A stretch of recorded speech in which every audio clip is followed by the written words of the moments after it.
Thank you for clicking on this Rank the Movies video. So I just watched a movie I've never heard of before. I stumbled across it today while I was out at a store, and I decided to buy it because it was pretty cheap, and it really it caught my attention. It is called Bloody Summer Camp. Um, yeah, I'm pretty sure this is a Kickstarter movie, or at least this Blu-ray release is a Kickstarter. So somebody donated money to get this movie on Blu-ray, and then sold it to a store. So that's kind of weird. It's kind of weird. But this movie either was made in 2020 or 2021. I found both dates as its original release. So I don't know which one to go with. Either it's barely a year old since its release, because it was June of 2021 is the IMDb date, or it came out in 2020, because when I was Google searching it, I found 2020. As far as the Blu-ray itself goes, I didn't find anything on this, but I have it. It's in my hand. It's right here. Bloody Summer Camp on Blu-ray. Like I said, I found it at Half Price Books. I saw the spine. I was just looking through stuff, and I saw the Bloody Summer Camp. And I was curious. And my curiosity led me to this movie. That was a weird way to flip the disc. I love being congested. So I checked it out.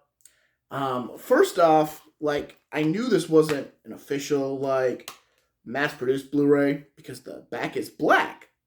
It plays, and that's what the fun part, and that's good. It's marked as an extended cut. I don't know how long the non-extended cut is, but this is a 2.5-hour slasher film. That's right. It's a 2.5-hour slasher film. Again, congestion. So it's a 2.5-hour slasher film. Why is it a 2.5-hour slasher film? I don't know. It's paced well. It's got enough characters to fill the time. I gotta admit, my problems with this movie, that's not, it's one of them, but it's not one of them, it felt so it dragged. It didn't drag, it didn't, it didn't do any of that. It's just long. And therefore, it's hard to figure out if the kills were, too many or well distributed. There are a lot of cannon fodder characters who stay around way longer than they should. Again, to justify the runtime, you need to keep these characters around a little longer.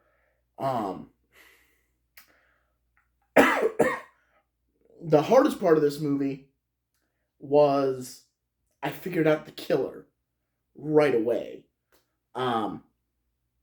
Even before it was made abundantly obvious, because it did the same thing Spiral from the Book of Saw did, which is it had a character killed off screen, and the minute that character, who was looking like a fairly big character in the story, got killed off screen, I went, oh, well, he's the killer. I had already guessed he was the killer 10 minutes before that. And this is pretty early on in the movie. This is within the first hour of the movie. So I spent the last part of this movie already knowing who the killer is, and spending more time figuring out the justification for why they're a killer. And again, there are only two decent justifications, and I figured both of them out because there's only two decent justifications for why. But yeah, it takes place at a summer camp. The kids haven't arrived yet. It's just the counselor, so it's very Friday the 13th. Except they're there for days. I'm not exactly sure what they're doing over these days. I'm guessing they're supposed to be setting up the camp, getting it ready for the kiddies. But, other than, the day they all arrive, they aren't doing any of that. It just looks like they're just twiddling their thumbs, waiting for kids to show up. Our main character is Tiffany. She is a first-year counselor. She went to the camp when she was younger, and she's dragging her best friend to do this over the summer as well. Um, they both are fine. Like their first scene's a little badly acted, but they get better. They get better as the runtime goes on. They get better at what they're doing, and they get actually have some pretty decent and amusing dialogue. This movie does have some good comedic beats in it throughout. It's hard to say. I don't want to say this was a bad movie because I think it had too many. I enjoyed too many of the beats for it to be a bad movie, but the low budget shined like a spotlight on so much of this movie. Like the gore, like the kills look good, but the lighting looked bad. They did day for night a couple of times, and it was the really bad day for night. And sometimes it would go from day to night to night to night, and it was night and day. So it was that kind of stuff that lowered it for me. This movie does star Felicia Rose from Sleepaway Camp and Dave Sheridan, who is most known for playing Doofy in Scary Movie. Both of them are also in the movie Victor Crowley. Seriously, congestion. Both of them are in Victor Crowley. And, yeah, they're really entertaining. But they're really entertaining actors to begin with. But yeah, anyways, people start dying at the camp. People start dying beforehand. The first victims are never justified at any point in this movie. They are mentioned, but they're not justified, and they're not like they're not just. It makes no sense. It makes no sense because they are. It's two counselors who are burned alive in their tent. And it's a throwaway line later on that, oh, why did they sleep so close to their fire? But it seems like it happened the year before and not like the night before. Like, they're not worried about being understaffed. They're going to be fully staffed. But yeah, it's just a kill. It's not even a great kill, like, because it's literally this set a tent on fire and then had the actors screaming. You see one charred body. It's fine. It's fine. It's never justified. Like, it's never justified. Why? Like, the justification is the killer's just killing people and happens to be at this camp. So the justification is the killer just came across him and killed him. But like when this happened is never justified in this movie, other than it happened. Felicia Rose plays one of the counselors, one of the directors of the camp,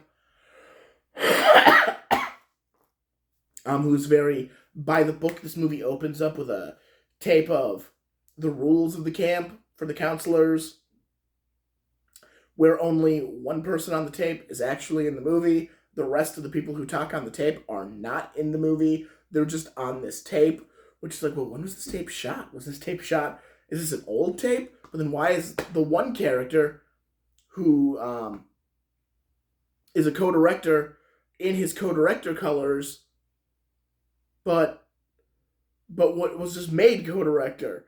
Like, I questioned it. Again, this is a B movie. I don't know why I'm questioning things, but I questioned it. I was perfectly okay with, there's some of the actors seemed old. Like, they looked old. Like, for playing characters that are supposed to be, like, between 20 and 30, they look 40. And that took me out of it a little bit. And again, some of the characters are just there to die, and they're very bland characters, and they don't do anything for 2.5 hours, for this entire runtime. They don't do anything, and then they die.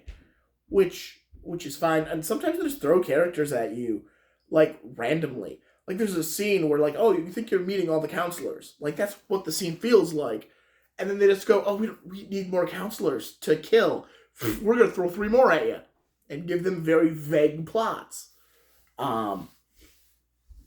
Just so just so we have more people to kill, even though they weren't in the introductory scene of the counselors. We gave them different introductory scenes. Um, yeah, and then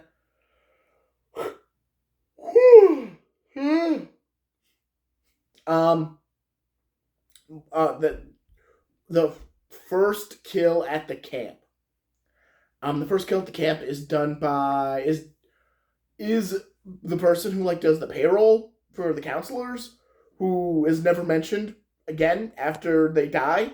So apparently it's okay that they just disappeared. Nobody noticed. Nobody noticed they were gone. What gets me is they recognize the killer because obviously the killer's at the camp. It's one of the people. This is a whodunit. Um, so one of the killers so they recognize the killer, and they don't question the killer because not to give it away. Not that I mean I don't know how readily available Bloody Summer Camp is, as far as streaming or anything else. But yeah, the killer is very obviously not like when they saw him. They should have known. They should have known. They should have known that there was something wrong. But they don't. They're just like, oh, it's you. What are you doing here? And then they get smashed in the head with a fire extinguisher. But yeah, it's very clear they should have been like, what are you doing here? And what are you doing looking like that? Because this is before the mask has been introduced. The killer does wear this devilly mask, which like 9 people in the credits are credited as a character and the devil face. So that's, I mean, it's nice that they credit everyone who had to wear the mask for the various scenes. It just makes it sound like were they trying red herrings by having the devil face be worn by various characters to try to throw off the audience. I don't know. It also throws a nurse randomly towards the end of the movie. Like, oh, we need boobs in a murder. So they introduce a nurse who, shows her boobs and gets murdered.